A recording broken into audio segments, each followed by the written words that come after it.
Hi, and thank you for that question. I'm going to talk about some specific effects that are being experienced by the airline industry, some qualitative criteria to guide analysis, and what the future of airlines may hold.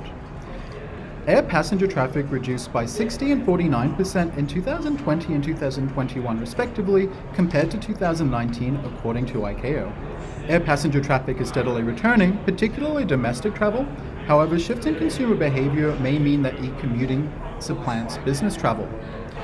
Geopolitical conflict has impacted some airlines more than others. For example, Finnair, whose chief executive is lamenting the loss of their unique geographical advantage as they can no longer travel through Russian airspace to Asia. To adjust analysis of airlines, I would pay particular attention to three desirable qualitative characteristics that I've termed awareness, agility, and adjacencies.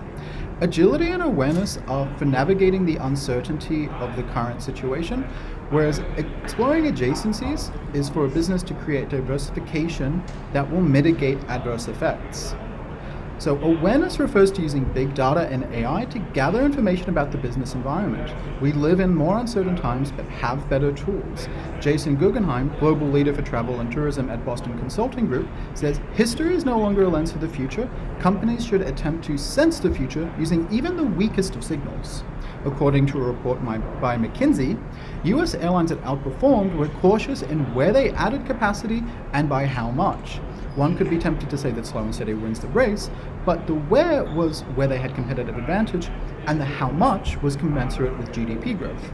Therefore, they used information in the business environment to guide their decisions. Agility refers to a company's actual capability to adjust course. Airlines tend to be fixed capacity, fixed cost businesses with perishable goods. Once a plane takes off, you can't go back and sell those seats again.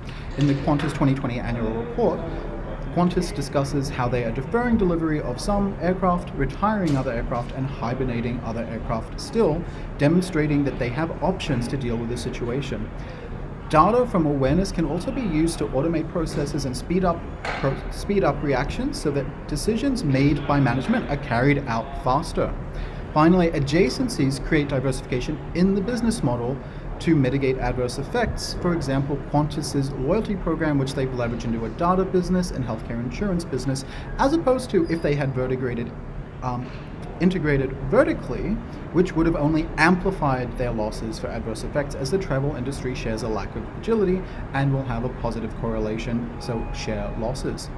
So in the future, I believe that new technologies, new fuel technologies may have a double whammy positive effect of global affluence, creating more discretionary spending, and also making flights cheaper, exponentially increasing air travel.